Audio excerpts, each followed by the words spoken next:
Eu tenho uma palavra que vem de Deus para o seu coração.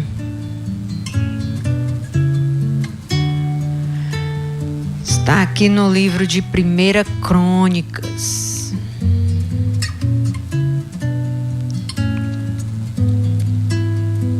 No capítulo 13.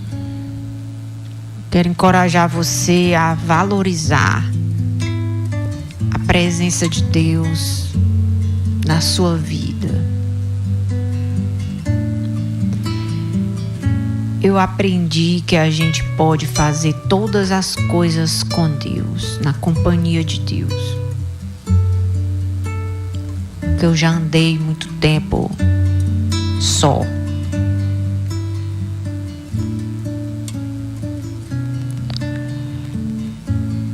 E Deus me mostrou que eu nunca estava só. Quando eu conheci a Deus, a minha vida mudou. Nunca mais eu me senti só. Nunca mais. Já passei por várias estações da minha vida.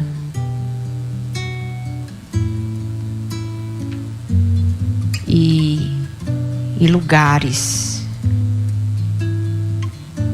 Deus me fez andar em lugares que eu tinha que entrar nele só, porque eu estava só ali.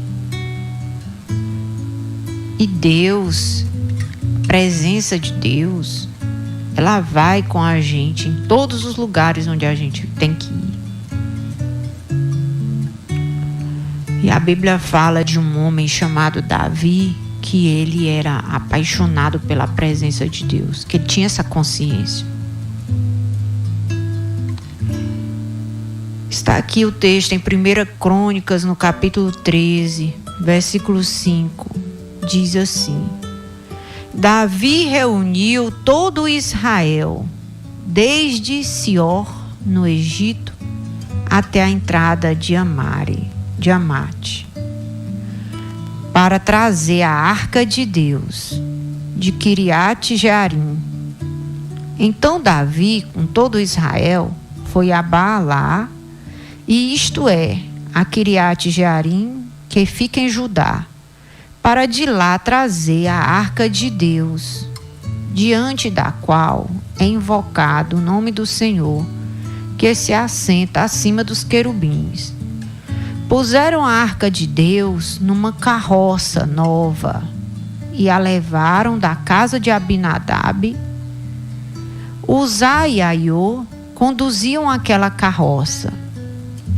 Davi e todo o povo de Israel se alegravam diante de Deus, com todas as suas forças, com cânticos, com harpas, liras, tamborins, símbolos e trombetas.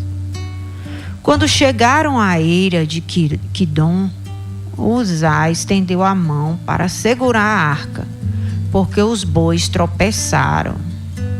E então a ira do Senhor se acendeu contra Uzá e o feriu, por ter estendido a mão para segurar a arca. E ele morreu, ali diante de Deus.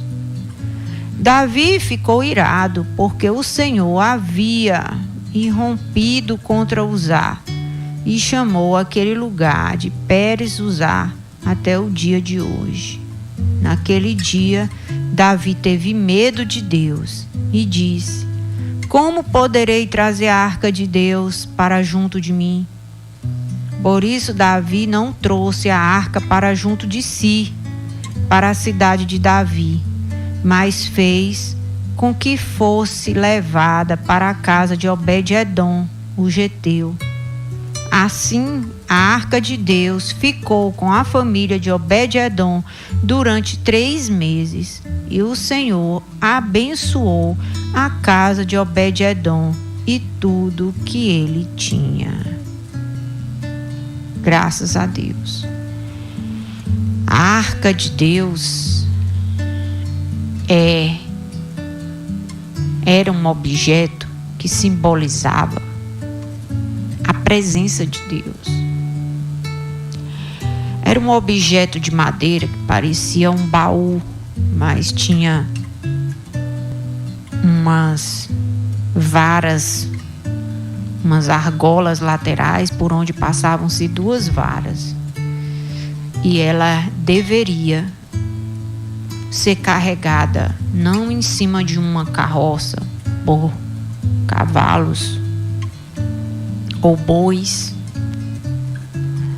ou animais.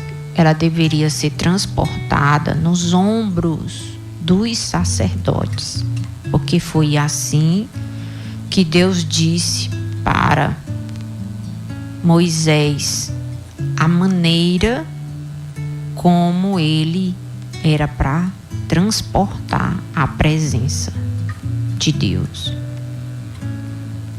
que era nos ombros dos sacerdotes que Deus ia manifestar a presença no meio do povo.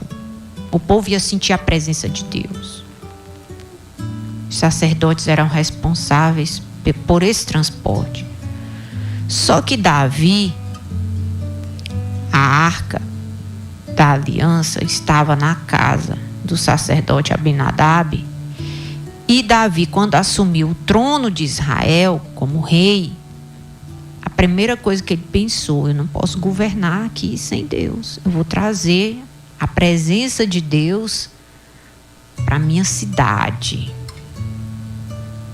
para a sede do governo.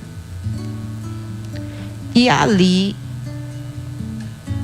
ele convocou o povo para fazer uma grande marcha da casa de Abinadab, que estava nessa outra cidade, até a cidade de Davi, a sede do governo. Ali eles iam dançando, cantando, tocando diante da arca. Davi teve esse plano, só que tinha algumas coisas que ele tinha que fazer do jeito certo na vida dele e também no transportar da arca, porque a casa dele estava muito bagunçada, sabe? A família estava muito torta. Tinha coisas erradas que precisavam ser consertadas na vida de Davi. E ele não podia fazer as coisas do jeito que ele queria fazer toda vez. Ele tinha que se submeter à vontade de Deus, ao molde, ao modelo. E ele achou, porque ele era rei, ele podia decidir transportar do jeito que ele queria. E ele escolheu o jeito mais rápido e mais fácil. Arrumar uma carroça, bota ela em cima e ligeira ela chega aqui. Porque a viagem de carroça é mais rápida do que a viagem de pé, nos ombros de 4 sacerdotes. E ele botou para ir pilotando lá a carroça um dos seus homens de confiança, que não era sacerdote. Não tinha essa função. Ele tinha muitas virtudes, mas ele não tinha essa função.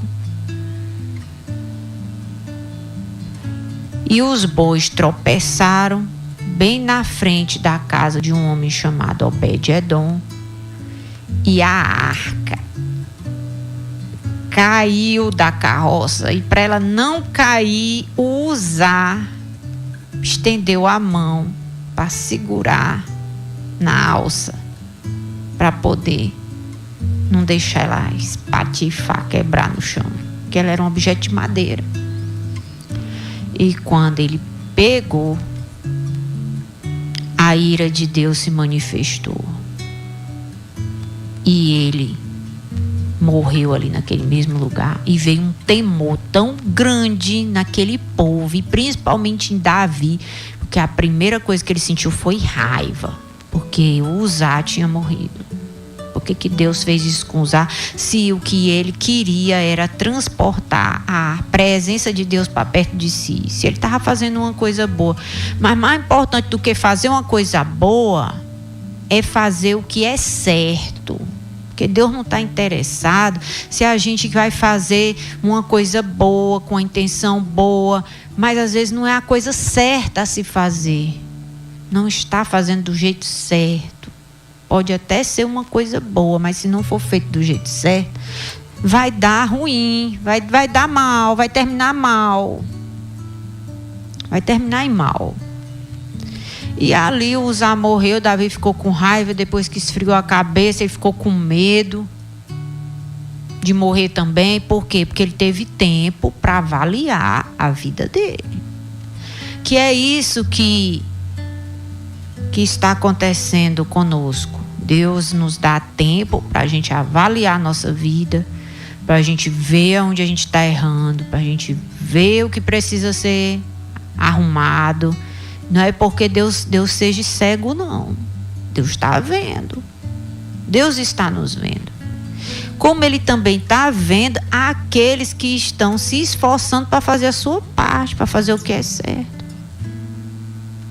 Talvez você more numa casa ou numa cidade onde muitas coisas erradas você já viu diante dos seus olhos. O que Deus quer de você e de mim? Faça o que é certo, porque lá na nossa consciência a gente sabe o que é certo, porque Ele colocou as leis dele na nossa consciência. Quando você faz uma coisa que é errada, a sua consciência ela lhe acusa, não precisa nem alguém lhe repreender. Sua consciência ela lhe acusa. E se a gente ignora os avisos da consciência, aí ela vai ficando como que dormente, insensível. E é nesse ponto que chega a desgraça daquela pessoa que não se arrepende das coisas erradas que tem feito na sua vida. Aí Davi ficou com medo. E se eu for o próximo? Eu não quero triscar na arca, porque Deus não está gostando do que nós estamos fazendo, não. Eu pensei que Ele estava gostando, mas Ele não está, não. Aí vieram e deram uma ideia para ele. Nós estamos aqui de frente aqui da casa de Obed-Edom. Obed-Edom é um descendente de escravo. Não é do povo de Deus. É o dono da casa aqui. Por que a gente não pede para ele guardar a arca na casa dele? Porque se ele morrer, ninguém vai sentir nem falta. Pelo menos não é um dos nossos. E ele não está sabendo o que está acontecendo. A gente bate lá e pede. Se ele não tem como guardar essa arca aqui, enquanto nós vamos resolver o que nós vamos fazer, o jeito certo. Então vamos se acertar a nossa vida aqui, onde nós estamos errando, para poder a gente vir buscar ela.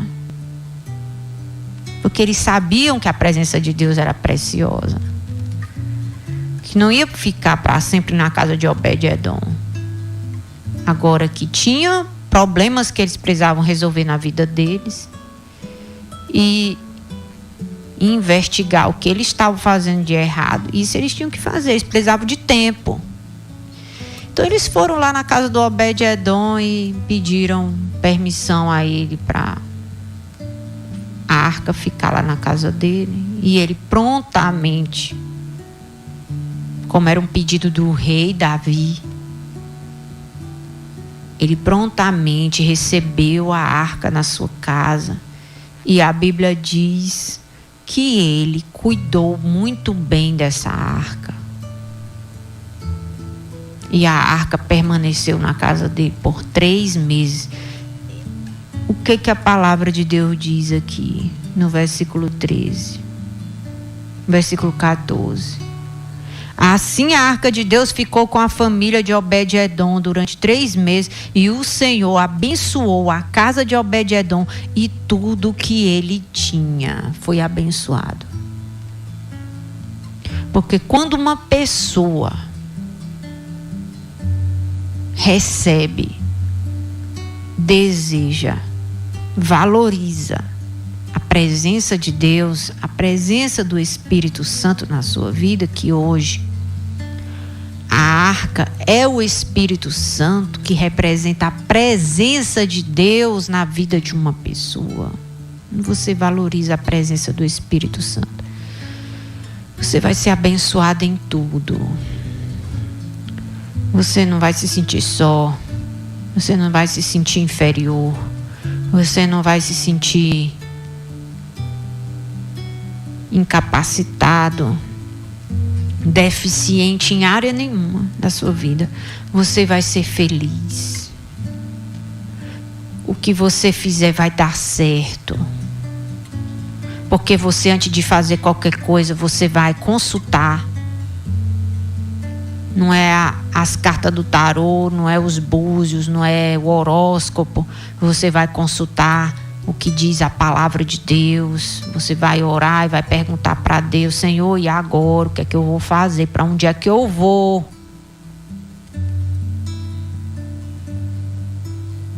Ou quando você termina um projeto e você quer começar outro, você chega para Deus e se humilha diante de Deus e diz para Deus: Senhor, e agora? O que é que eu vou fazer? Qual é o próximo passo? Quando você faz isso, você está valorizando a presença de Deus. Quando você diz não para a pornografia, você está valorizando a presença de Deus. Quando você diz não para as drogas, você está valorizando a presença de Deus, porque você não quer perder a presença do Espírito Santo na sua loucura.